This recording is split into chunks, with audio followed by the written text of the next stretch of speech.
Hello, and welcome to the Get Lean and Eat Clean podcast. My name is Brian Grin. I'm a certified health coach, trainer, and author.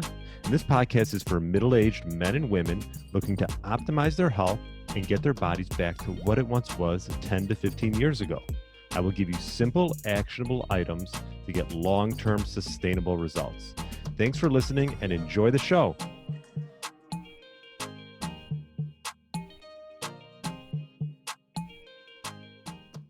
All right, Brian Grin here with the Get Lean, Eat Clean podcast, and I am excited to bring you my part one of a two-part series that's going to just go through and highlight some of the interviews that I had over the past year. I started the Get Lean podcast in November of 2020. So yeah, it's been about a year. Time flies, and I've met so many great people all over the world. And yeah, it's our 1 year anniversary. It's also a 100th episode. So really stoked to bring you some of the great nuggets of advice from some of my interviews that were done. It was very difficult to pick out which ones to bring to you, but I tried to mix it up. And we got interviews with Brad Kearns, Elle Russ, Dr. Ted Naiman, Dr. John Jaquish, Dr. Ken Berry, just to name a few. So yeah, it's like anything else, it's good to hear things more than once. And I wanted to sort of take a breather, look back at a great year of podcasting, and I really have enjoyed it. And I look forward to continuing the journey, and hopefully you have as well. And I appreciate you for listening. So enjoy part one of a bit of a summary of what we've done over the past year. So thanks so much and enjoy.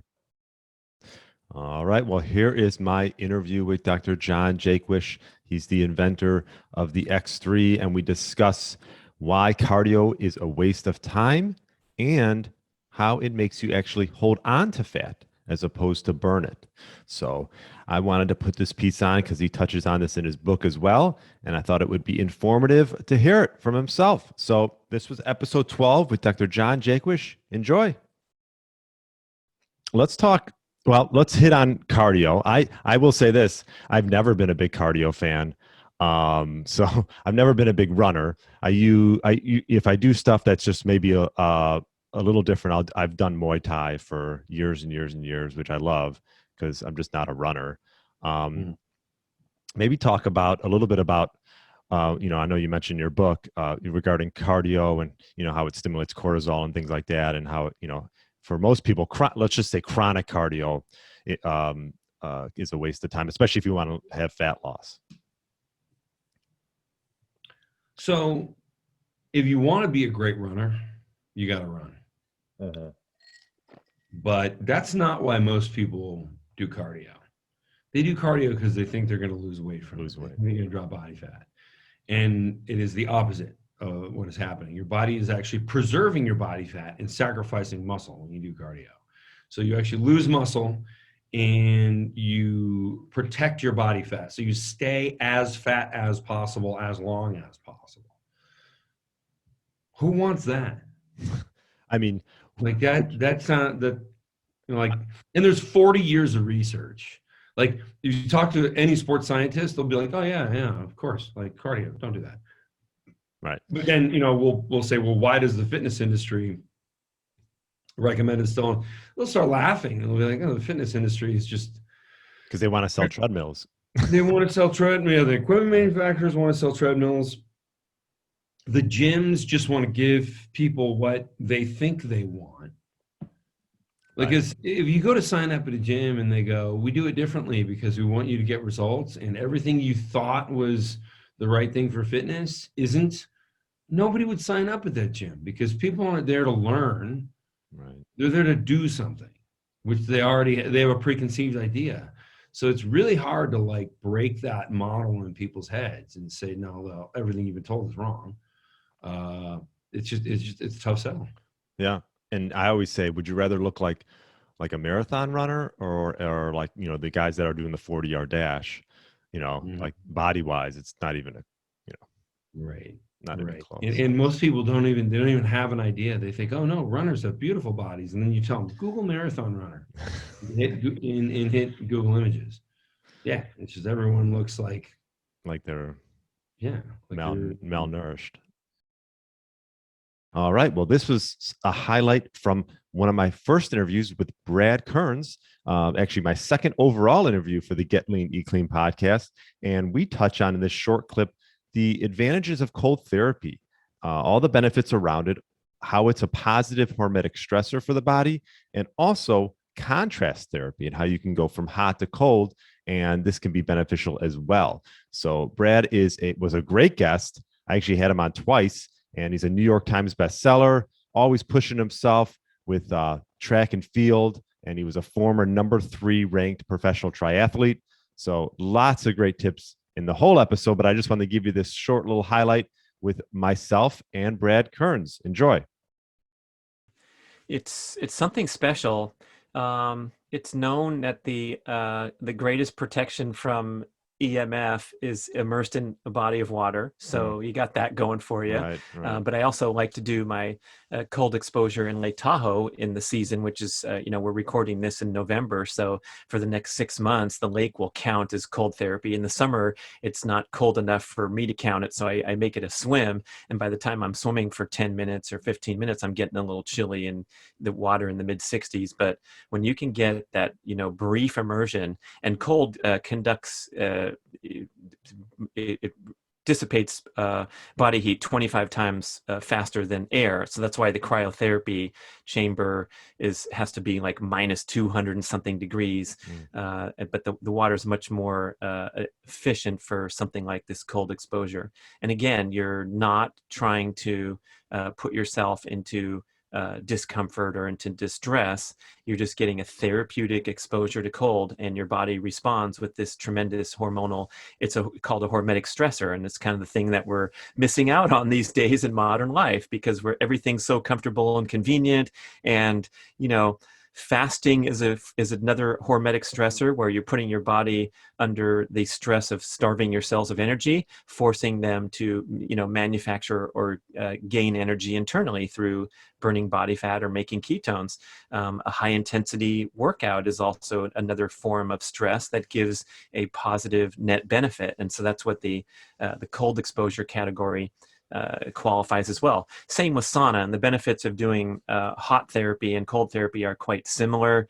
You might have heard of these heat shock proteins they talk about when you get in the sauna, and it has all these immune boosting, cognitive boosting, fat burning benefits. And the same thing happens when you're exposing to cold. I actually have the chest freezer, and I have a portable sauna in my yard, so I can do both. And for some reason, people that come over, they want to do the sauna more so than jump in the cold tub. I don't know why, because they're both really health boosting, but it's also kind of fun to do back and forth contrast therapy, they call it.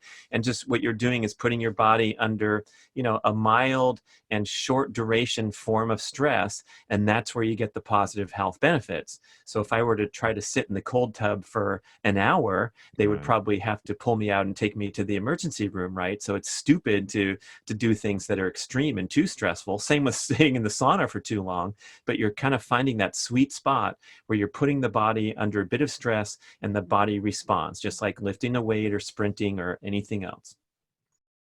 All right, here was a little bit of a highlight for my interview with William Shewfelt.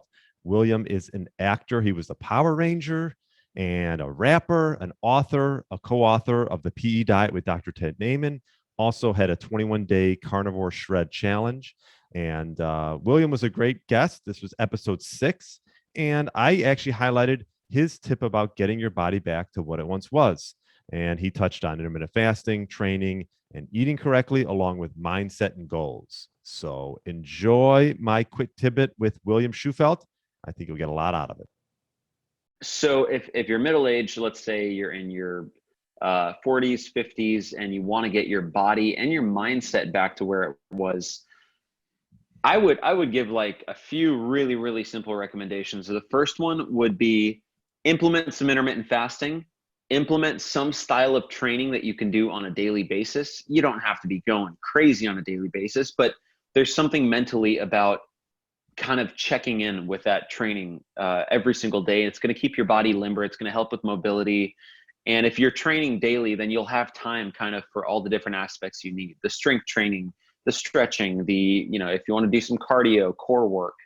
So I like that. A daily training practice, a daily fasting practice, And then a style of eating similar to what we talked about. If you can base it around high quality animal proteins, I always kind of prefer red meat, pasture raised eggs, maybe some wild caught seafood, maybe some grass fed dairy. If you can base your diet around that, and then on top of that, if you want to add in a few greens, if you want to add in some berries, if you want to add in a little bit of fruit, that's fantastic. So those three things. And I would really say in terms of eating, don't try to lose all the fat at once. Don't try to set like a really crazy calorie deficit. You're going to kind of burn out mentally and physically. Just allow yourself to eat to satiety with those foods. If you're doing that and training and doing some fasting, you're going to start to trend in the right direction. And then the last thing, mindset wise, it's a toss up, but I would say get a good book on goal setting. One that I would highly recommend is by a lady named Honorée Cordair, and it's called Vision to Reality. I think it's how short-term massive action leads to long-term maximum results. And it's just an excellent book on setting quarterly goals. That basically her hypothesis is that you can achieve your yearly goals many times within about 100 days if you're actually focused on it and you're taking a lot of short-term massive action. These yearly goals, sometimes a year is so far out that you'll see this happen with a lot of people in October. They start to realize, holy crap, I'm not going to hit my yearly goals. And they might try to sprint towards the finish line, but they could have done that in January just as well. So I think that's a fantastic book. That lose 20 pounds this year goal, you could probably do it in 100 days if you're focused on what you're doing. Finally take a course in whatever skill it happens to be, you could probably do it in 1 quarter. So I think that book is fantastic to just kind of get you on track and get that feeling of momentum, of speed, of motivation, of getting zoned in, getting lasered in. Because when your motivation's on track and when you've got really clear goals, it just flips a switch in your mind. You feel unstoppable. You feel ready to go. You feel ready to take on these different challenges. And then you combine that with a great, exercise program, a great diet program, like you're in fighting shape. So those would be my best recommendations. All right. The next episode we're going to highlight is episode 14 with Dr. Gary Shlifer. He's a board certified internal medicine physician specializing in preventative care, nutrition, and anti-aging medicine. And he's the founder of Evolve Healthcare, and that's out in LA. And he also, with Brian Sanders, teach people to live optimally through a sapien lifestyle. And what we highlight in this overview is red meat bad for you. We talk all about cholesterol, and at the end we touch on fiber and plants. So this one's a good one, and I know you'll get a lot of info from it. So enjoy. Thanks so much. And, a common question is, well, is red meat bad for you? What would you say to a client that would ask you that question? So the first thing I say when we start talking about food, especially if it's someone who I think is really indoctrinated into that idea, is that you're not going to like what I have to tell you, because it's alarming and scary to hear from a doctor that, hey, what you've been told for the last 30, 40 years is just wrong. But that's the truth. And I started off like that because you have to accept and embrace that, or at least open your mind to the possibility that the nutrition recommendations as they stand are wrong. I then gauge based on the person. So we can take the evidence-based route and start talking about the epidemiological research that was done on meat in general and red meat specifically, and dispel the efficacy of that research. And then you have to have someone who's willing to think about an epidemiological study versus like an observational study or a randomized control study, right? That's not always the best route. Then we can talk about saturated fat and cholesterol and the diet heart hypothesis and the history of how that came to be, and dispel that myth, which was, which is basically a history lesson. And I don't know if we want to get into all that, but basically, there was a battle of wits and there was some that argued that cholesterol and fat caused heart disease, because heart disease was this big trigger in the 50s and 60s. And we can talk about how over the last decade, more and more research is showing that there is no association with any kind of disease process when it comes to eating red meat. And then talk about all this new, very exciting research talking about the benefits and the essentialness of cholesterol and saturated fat in your diet to be healthy. Then we can talk about physiology and the fact that your brain is made of cholesterol and saturated fat, and your skin, and that every hormone in your body is built around a cholesterol backbone, and that to vilify cholesterol and to presume that eating cholesterol drives cholesterol into your arteries and plaques is just simple thinking that has not been justified by research. Right. And then you can take the ancestral argument and say that, well, you cannot survive on plant food alone. And if you look at someone in the bush, in the jungle, someone in a survival situation, what are the components of life that it comes down to? Water, some salt, and which can be a plant source, and then meat, but specifically fat, right? So you can't survive on just pure protein. You need fat. So when you look at survivalists and people that are like really living off the land, it's fat that is like the number one cherished commodity. So there's all of these different angles, and it just depends, I think, on the person and why it's such a nuanced conversation. And I generally don't go down the, meat was vilified by the Seventh-day Adventist Church, and that was very much involved in our, the development of our food recommendations, and that really this is a religious argument that is anchored in all sorts of craziness. And by the way, none of this is a conspiracy, because you could go on Wikipedia and look up the Seventh-day Adventist Church and how they were involved in driving red meat out of our diet. Mm-hmm. It's so many layers, right? So I think the first step for anyone listening is to accept that the recommendations are bad, and that myth, the red meat myth, is just that. The fiber myth is just a myth. Eating all this fiber is not good for anyone. That a plant-based diet or plants, fruits and vegetables are so healthy for you. That's a myth, guys. Like, I'm sorry. And that's a tougher one for people to swallow. People still struggle with it. Even people in our space struggle with that. Mm-hmm. I know people that recommend eating red meat and then still talk about eating the rainbow. And I'm like, so you have a rainbow when you're a hunter-gatherer? You just had a rainbow of fruits and vegetables in your backyard? You had a backyard? Like, what are you talking about? This is all driven by modern agricultural practices. So, I think the fun part for me is to try to get someone's brain, get their perspective to that moment where we discovered agriculture, we started using agriculture, and drive their brain to the fact that we subsisted and exist and thrived and dominated the planet for such a long time without agriculture. And what did that look like? And that's a fun place, I think, to start, because I don't think you can ignore that. It's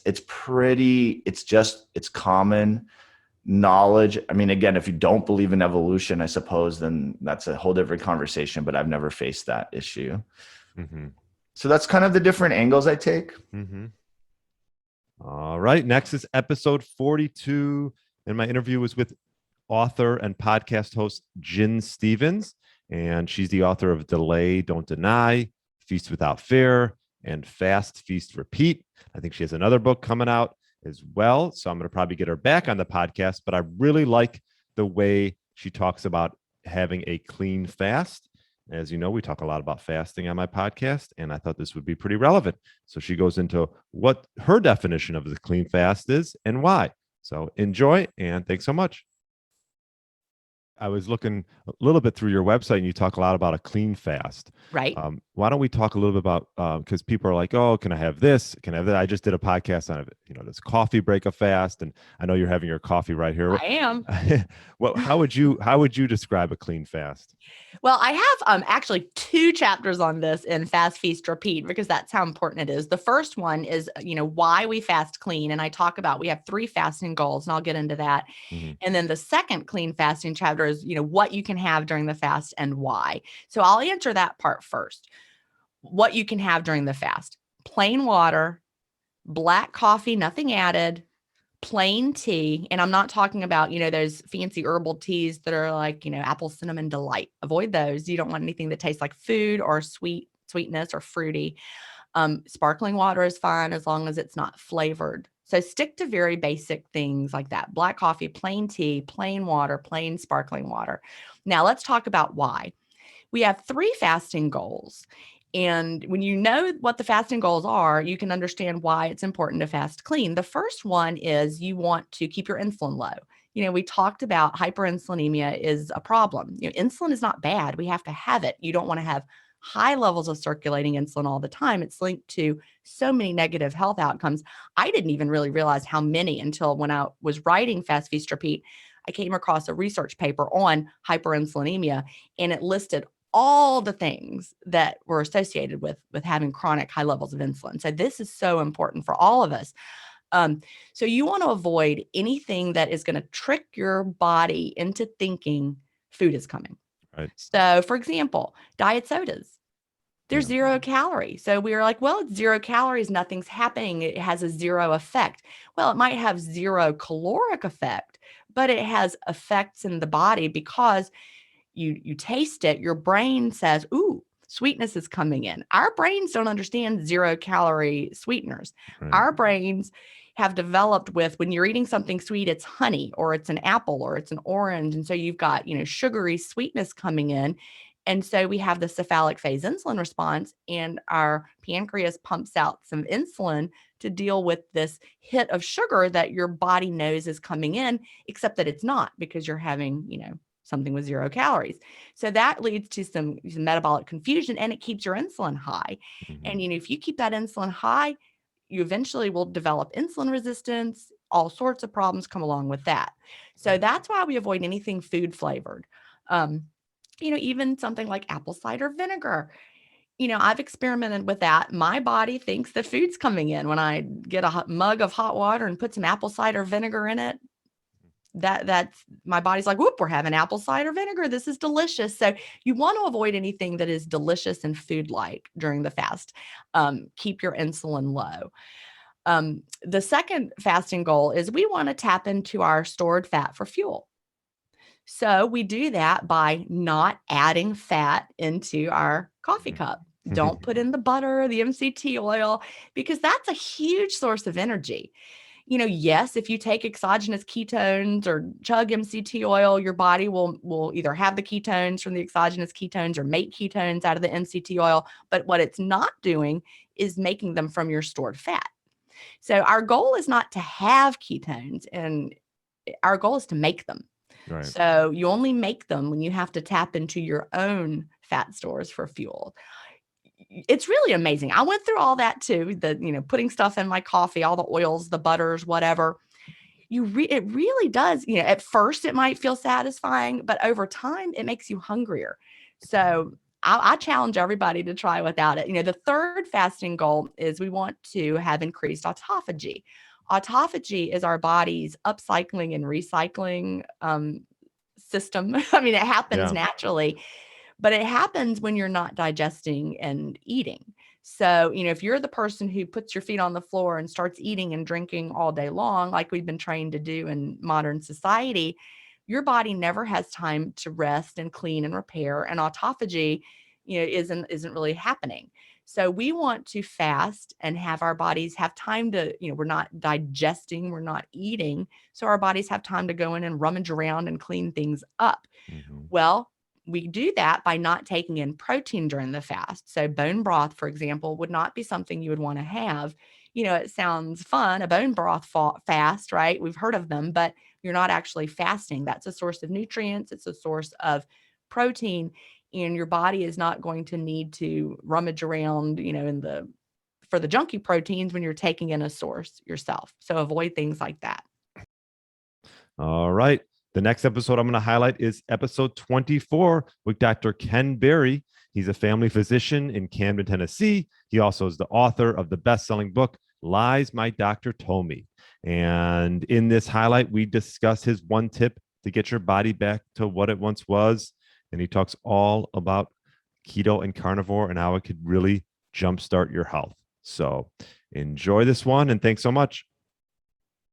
What one tip would you give someone like a middle-aged individual that maybe they're in their 40s and 50s and, they've lost it a little bit, right? They want to get their body back to what it once was maybe 10, 15 years ago. What one tip would you give to them?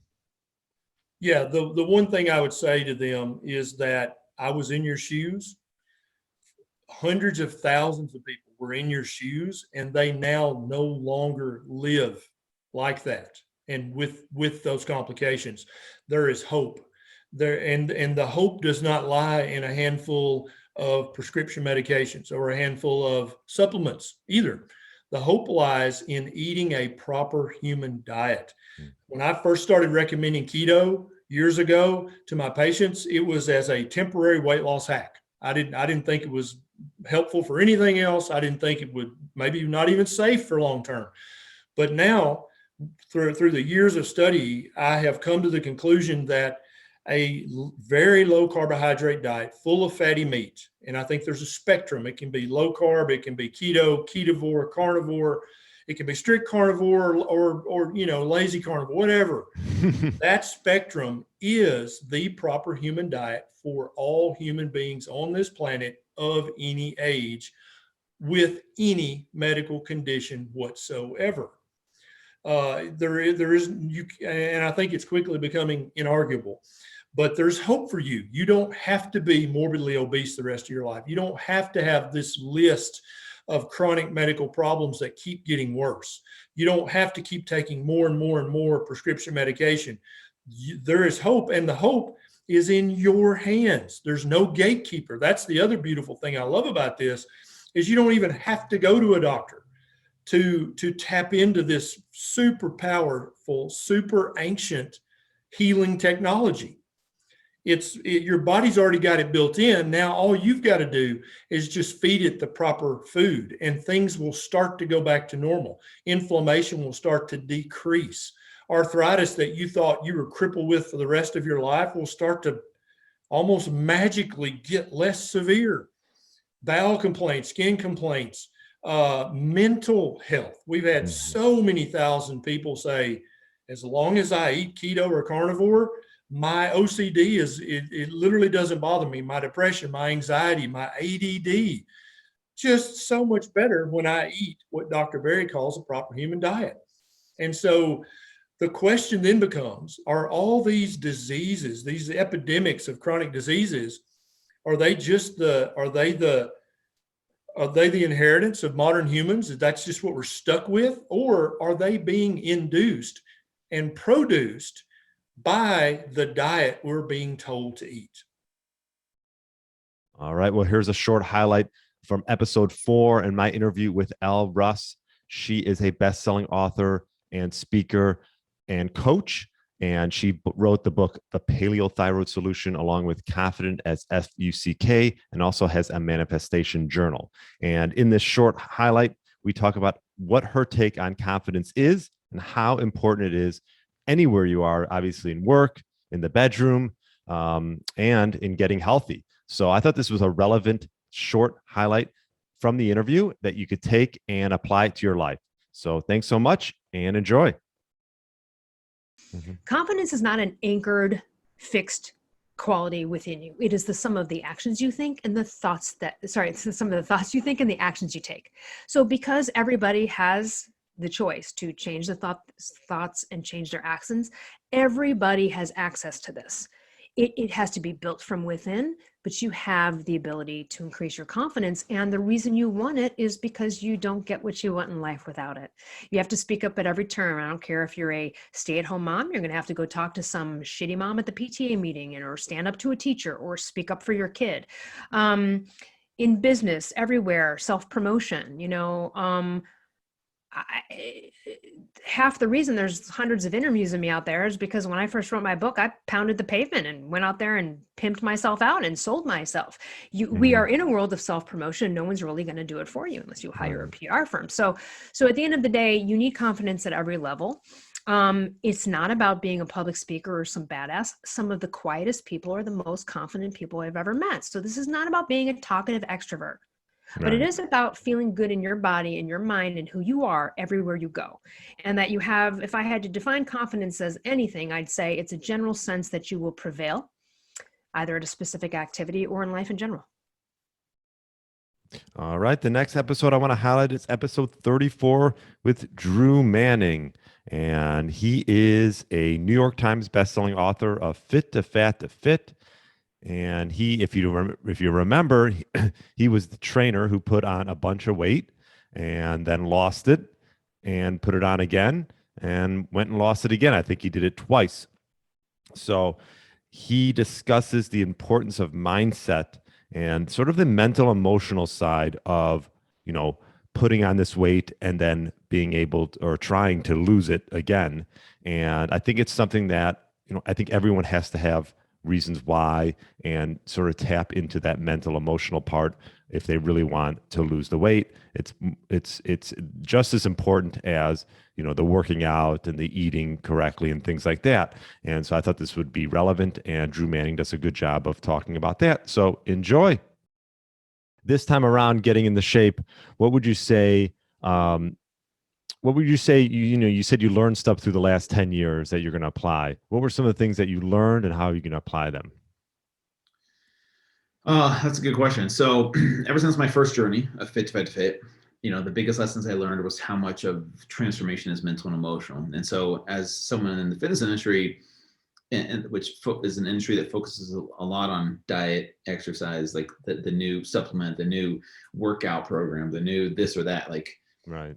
Yes, that is part of that's part of the puzzle that people have to do to transform their body. Right. I'm more focused on the mental, emotional transformation first, because I feel like if people can transform from within and shift their perception of what success looks like in this industry, then the physical stuff becomes easier, right? Over time, if you can do that. But the problem is that you kind of have to dig deep to figure out what your demons are. What are your things that are holding you back from living a healthy lifestyle? Is it self-worth? Is it self-sabotage? Is it maybe childhood trauma that you haven't really released yet?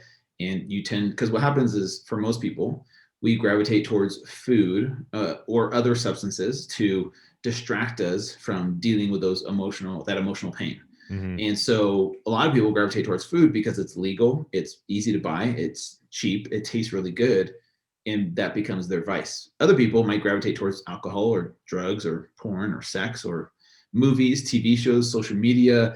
We live in a world of these distractions, and we program our brain from a very young age. Instead of dealing with the emotional stuff that's really hard, we just distract ourselves and numb ourselves with these substances over and over and over again. Whenever we feel that stress come up or those triggers come up emotionally, to where we never deal with that. And then when we go and try and, all right, I'm going to cut, I'm never going to eat sugar again, I'm going to work out every single day.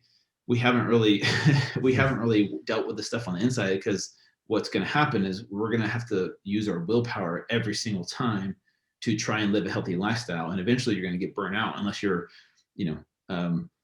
Jocko Willink or David Goggins or something like that. Yeah. Those are like the 1%ers of the world. But most people, after a few times that, they're like, this is too hard. And so for me, I like to help and, help people through those mental and emotional issues, and then shifting their perception and get people to focus on the process because they're worth it, because they love themselves enough to treat their bodies kindly instead of hating yourself to skinny or hating yourself to get ripped or shredded. And I think that's the problem that people have, is like, I hate the way I look. I want to look like that. So I'm going to beat myself up until I look that way. And once I look that way, then all my problems will go away. Right. And that's a big myth. Just like people chasing after money. Once I have this much money, right, then all my problems will go away. And it's a very similar thing, where if you haven't learned how to be fulfilled and happy with where you're at now, even if you get the body, there might be a temporary sense of happiness or fulfillment, but I promise you it's not going to last. And so you have to eventually do the work, which is really hard work, to let go of that, those emotional challenges, whatever they are for you, to learn how to be happy and fulfilled now, even though your body's not perfect, your life isn't perfect, you don't have the money you want. Because if you can do that now, then along the journey of trying to get those things, you're not beating yourself up or, saying you're a failure because you didn't get those things, because you're fulfilled with where you're at now, and you're just continuing to work on a better version of yourself. And so it's a shift in perception that I try and teach people how to do through my programs. And it takes some time for sure, but I think once it clicks for them, then they're like, oh, I get to exercise, or I get to eat real food because it makes me feel good, and I feel better, I feel healthier when I eat these foods. And when I exercise, it feels good to my body to do hard things. And I'm just going to keep living this lifestyle because it feels good, not in hopes that I'll get these results, which will then change my life. No, I love that. And it's something that probably doesn't get talked enough about, right? We always talk about, oh, what should you eat? When should you eat? And I'm a victim of that too, right? Like you just talk about those things because it's sort of easy, and it's maybe even a little, it's like surface level things. Yeah. But really it comes down to is you have to address the emotional and, sort of the mental side of being in the right place in order to get where you want to go. If you don't get into that place, or at least have, like you mentioned, like a true real reason why you're doing this, what's driving you, then all that other stuff doesn't really mean anything. Yeah, very true. All right, now I'm going to highlight my interview with Dr. Ted Naiman. This was episode number 10. And Dr. Ted Naiman is a board-certified medicine physician. He's co-authored the PE diet, and he's done a ton of personal research through his medical practice, focusing on the implementation of diet and exercise for health optimization. And one of the things that we talked about is micro workouts and this high frequency approach, and how intensity is so important when you're doing this, but the volume throughout the week can really make a big difference. And I've actually found this out through my workouts as well, is I've used to work out 3-4 days a week. I've actually increased that volume and done it for a less amount of time, about 20 minutes on average. So these micro workouts can be a big advantage. And I wanted to highlight this in my interview with Dr. Ted Naiman. So enjoy. The way I came up with this, so I realized that, building muscle, you're creating this functional tissue. It's an adaptation to a stress you put on your body. Mm-hmm. And then I'm like, well, there's got to be an optimal frequency for this, right? And it's sort of like calluses on your hands if you're digging ditches, or pigmenting your skin if you're getting a tan, right? And then, if you imagine that, once every 2 weeks, you just laid in the sun for like 6 hours and then just blistered yourself head to toe, and then just didn't go out in the sun for the next 2 weeks, versus, like 15 minutes a day, which is going to give you the better tan. Or if you just dug 100 ditches all day once a month till your hands were like bleeding, versus like, okay, 1 ditch every day. Right. It seems like these people who do stuff daily get some really solid muscle growth, like your gymnasts and your power lifters and people who have high frequency of training have excellent results. And I think that there's so many benefits to high frequency. First of all, there's the practicing the movement, right? So let's say I just work out once a week and I do my handstand push-ups. I mean, the first year of doing that once a week, I'm going to struggle just with my form and what it feels like, and the mind-muscle connection, and just getting the movement pattern down. But if I'm doing that every day, or even twice a day, I'm really going to progress with my form, and with my technique, and with my mind-muscle connection, and with my ability to maximally engage the muscles. And so there are these neuromuscular benefits you get to a higher frequency, right? So I love this high frequency approach. I think intensity is the most important factor when it comes to resistance exercise. Like if you have some pink weights and you do 1,000 curls a day for the rest of your life, your bicep circumference is never, ever going to increase, right? Ever at all. So intensity just has to be top, it has to be number one. Mm-hmm. I like high frequency. And it makes sense to me if you're trying to get this functional, adaptive tissue buildup. You know what I mean? That's going to be basically a positive adaptation to stress. You want like a little bit on a really regular basis. And that's how I kind of came up with this like whole body daily or every other day. With a very high intensity. It feels natural to me. It makes a lot of sense to me. I see a lot more people going in this direction. It's a lot easier to do if you can do it at home with no equipment, because it's not realistic for most people to go to the gym, every day or every other day and do a full body workout with all these, the squat rack and the machines and the barbells and all this stuff. So I'm just trying to replicate that with body weight. It takes the excuses out, right? Yeah, it really does. And yeah, go ahead. Yeah, no, I was just gonna say, I mean, hey, 10 minutes and, full body workout, you really, because the number one excuse is they don't have time. Well, throw that out the door, Right. And then in the book, we break it down into, there's just really these 3 basic movements you have to do with resistance, and that's push, pull, and legs. Right. And even that can be subdivided into little micro workouts that you can space out throughout the day. So like you could just drop to the floor right now and do a push routine that would take, 2 minutes and just completely fry your pushing muscles. And then later, when you're at the park or something, you can do your pulling when you have something to hang from or pull on. And so we're just trying to just break exercise down into the absolute minimum effective dose.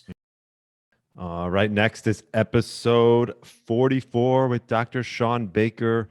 He's an orthopedic surgeon, world record holder, author of The Carnivore Diet, and CEO of MeatRx.com. And we discussed carbohydrates and what he believes is optimal for himself and for his clients. So we touch all about carbs and plants. And I thought, why not hear from Mr. Carnivore himself regarding this topic? So thanks so much and enjoy. At this point, you don't have any carbs, right? They don't play any role. Yeah, right now. I mean, no. I mean, like I said, and this is, I think, a pretty important sort of caveat to this. I don't necessarily think carbohydrate per se is bad for us. I don't think glucose per se is bad for us. If it was, our liver wouldn't make it. I mean, our liver makes glucose. I don't eat any, but my liver makes it. I still have glucose. As low as my glucose is, it never goes to zero. And when I'm exercising really hard, it's going to go up a little bit because my liver says, hey, your muscles are using more glucose. We're going to make more. And the liver has the capacity to kind of increase your liver output by about 1,500%, while you're exercising intensely.